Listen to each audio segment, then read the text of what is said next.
Baiklah sobat semuanya, pada video ini kita akan berbagi update informasi terbaru, yaitu 4 perubahan akun SSC ASN dan juga link pengisian DRH, yang mana disinilah merupakan notifikasi penting bagi teman-teman baik itu yang sudah mengakhiri proses pengisian DRH maupun juga yang belum mengakhiri proses pengisian DRH.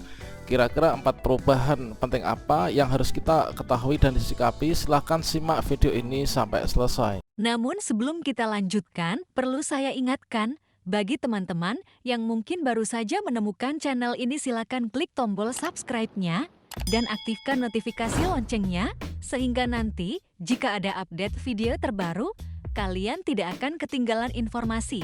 Baiklah sobat semuanya, perlu kami informasikan kembali bahwasannya di sini nanti untuk jadwal kita untuk melakukan pengisian DRH, NI, P3K dan juga pemberkasan secara paperless itu adalah nanti batas akhirnya itu tanggal 4 Mei tahun 2023.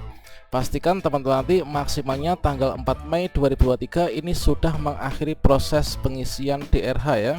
Dan juga bagi daerah yang mungkin saja sudah lengkap untuk pengakhiran proses pengisian DRH-nya mulai dari tanggal 28 April ini sudah dimulai untuk usul penetapan nomor induk P3K yang diajukan ke kantor regional BKN. Yang mana di sini menjelang akhir dari proses pengisian DRH untuk teman-teman. Di sini terdapat 4 perubahan penting di akun SSCASN dan juga link pengisian DRH bagi teman-teman yang belum mengakhiri proses pengisian DRH dan yang sudah mengakhiri proses pengisian DRH. Tentunya di sini baik itu bagi teman-teman yang mungkin sudah mengakhiri proses pengisian DRH dan juga yang belum, ini perlu mengetahui informasinya ya. Yang mana di sini langsung saja, yaitu untuk yang pertama, yaitu bagi Bapak Ibu guru yang belum mengakhiri proses pengisian DRH. Tentunya mengapa sampai saat ini kita belum mengakhiri proses pengisian DRH? Mungkin saja masih terkendala ya, yaitu berkas-berkas atau syarat yang melibatkan instansi lain itu belum di tangan kita, sehingga kita harus menunggunya dulu untuk nantinya kita mengisikan data secara lengkap untuk mengakhiri proses pengisian DRH dan juga pemberkasan. Ya, mana untuk yang pertama, yaitu bagi Bapak Ibu guru yang belum mengakhiri proses pengisian DRH. Kalau misalkan kita cermati di akun SSC ASN kita, sebelumnya tampilannya adalah seperti ini. Kemudian selang beberapa hari sebelum hari ini tampilannya berubah menjadi yang seperti ini.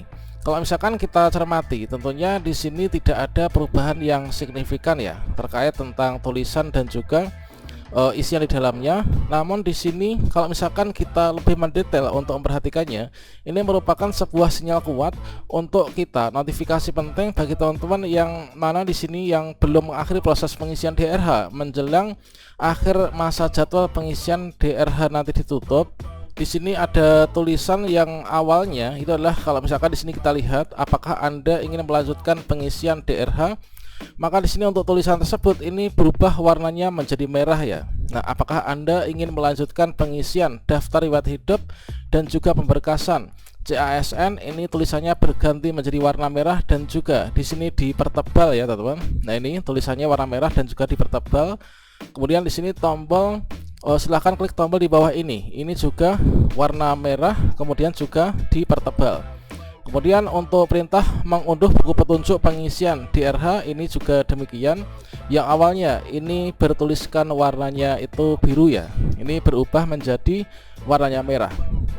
Kalau misalkan kita di sini mau membaca terkait tentang notifikasi ini, inilah merupakan sebuah peringatan ya, sebuah peringatan dari Panselnas bahwasanya bagi teman-teman yang sampai saat ini belum mengisi DRH atau mungkin juga belum mengakhiri proses pengisian DRH, ini diminta untuk segera mengisi dan juga segera mengakhiri proses pengisian DRH. Tandanya di sini diberikan tulisannya tuh berganti warna merah dan juga tebal ya. Maka bagi teman-teman yang saat ini belum mengakhiri proses pengisian DRH, jika nanti dirasa semua isian dan juga berkasnya sudah lengkap, maka segera saja untuk disubmit ya, sebelum nanti waktunya itu habis. Dan yang kedua, ini adalah untuk teman-teman yang sudah mengakhiri proses pengisian DRH. Tentunya setelah kita mengakhiri proses pengisian DRH, ini tampilannya ini menjadi berubah ya. Ya, mana untuk link pengisian DRH ini sudah tidak ada. Jadi kalau misalkan kita sudah mengakhiri proses pengisian DRH, maka tampilannya menjadi seperti ini. Selamat, Anda lulus seleksi P3K Guru tahun 2022. Terima kasih telah melakukan pengisian daftar riwayat hidup. Sehingga di sini meskipun muncul link untuk kita melihat daftar riwayat hidup, ini adalah kita melihat isian atau uploadan berkas yang sudah kita upload sebelumnya. Sehingga kalau misalkan kita ini sudah mengakhiri proses pengisian DRH, ini adalah kita tampilannya berubah seperti ini. Artinya kita tidak bisa mengedit lagi untuk isian biodata riwayat-riwayat lainnya ya. Dan kemudian untuk perubahan yang ketiga, yaitu terdapat menu unggah ulang, teman-teman. Jadi ada menu unggah ulang yang mana di sini tentunya ada manfaatnya ya. Nah, di sini kalau misalkan kita mencoba manfaat menu unggah ulang itu apa? Nah, ini adalah setelah kita mengakhiri proses pengisian DRH, ternyata untuk yang saat ini di tahun 2022 ini agak sedikit berbeda dengan tahun 2021 kemarin. Bahwasanya di sini ada tombol lihat ketika kita sudah mengakhiri proses pengisian DRH. Kemudian di sini kita masih ada tombol yaitu unggah ulang ya. Nah, dengan demikian teman-teman, kalau misalkan kita sudah mengakhiri proses pengisian DRH, asalkan nanti jadwalnya belum selesai ya, yaitu di bawahnya tanggal 4, untuk tombol ulang ini masih akan aktif. Artinya dengan cara kita klik tombol unggah ulang, ini kalau misalkan teman-teman melihat berkasnya ini masih ada yang keliru, maka di sini kita bisa mengunggah ulang dengan berkas yang lainnya. Nah, selanjutnya untuk yang keempat, ini kita masih bisa memperbaiki berkas ya. Kita masih bisa memperbaiki berkas. Ya benar, untuk perbaikan berkas yang dimaksud itu adalah kita bisa memperbaiki berkas yang kita unggah sebelumnya. Namun untuk isian riwayat itu kita sudah tidak bisa ya untuk mengubahnya, dikarenakan kita sudah mengakhiri proses pengisian DRH. Nah, di sini setelah kita coba, yaitu ketika misalkan saja ya, ini adalah untuk surat pernyataan 5 poin, ini ternyata saya lupa untuk bertanda tangan misalkan, atau materinya ini kurang pas misalkan, maka di sini kita bisa klik tombol unggah ulang ini untuk nantinya kita mengganti berkas. Setelah kita klik tombol unggah ulang, maka nanti akan diarahkan menuju ke galeri HP ataupun juga laptop kita. Kemudian di sini kita berkesempatan untuk mengunggah ulang kembali. Tentunya setelah di sini kita pantau untuk progres unggah ulangnya, berkasnya adalah 100%, maka nanti otomatis untuk berkas yang awalnya keliru atau mungkin saja tertukar, ini sudah berganti dengan berkas baru yang kita dengan memanfaatkan fitur tombol unggah ulang ini. Jadi dengan tombol unggah ulang, kalau misalkan teman-teman masih ada berkas yang dirasa kurang maksimal untuk performancenya dan kita mengharapkan untuk penggantian dengan yang lebih baik, ini kita bisa memanfaatkan fitur unggah ulang. Nah, kemudian pertanyaannya, sampai kapankah nanti tombol unggah ulang ini bisa ada di sini dan juga bisa kita manfaatkan? Nah, tentunya di sini kalau misalkan kita lihat kalender ya, hari ini adalah masih di tanggal 1. Nah, ini nanti untuk pengisian DRH itulah maksimal nanti tanggal 4 Mei 2023.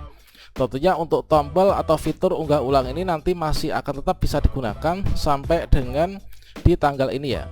Nah, setelah nanti tanggal 5, tanggal 6 dan seterusnya, nanti kita sudah nggak bisa untuk mengganti berkas dengan memanfaatkan fitur tombol unggah ulang ini. Nah, kira-kira itu adalah untuk 4 perubahan yang perlu kita ketahui dan kita marilah dimanfaatkan ya untuk memaksimalkan pemberkasan kita. Semoga nanti untuk SKP3K ini segera cepat turun ya. Demikian, wassalamualaikum warahmatullahi wabarakatuh.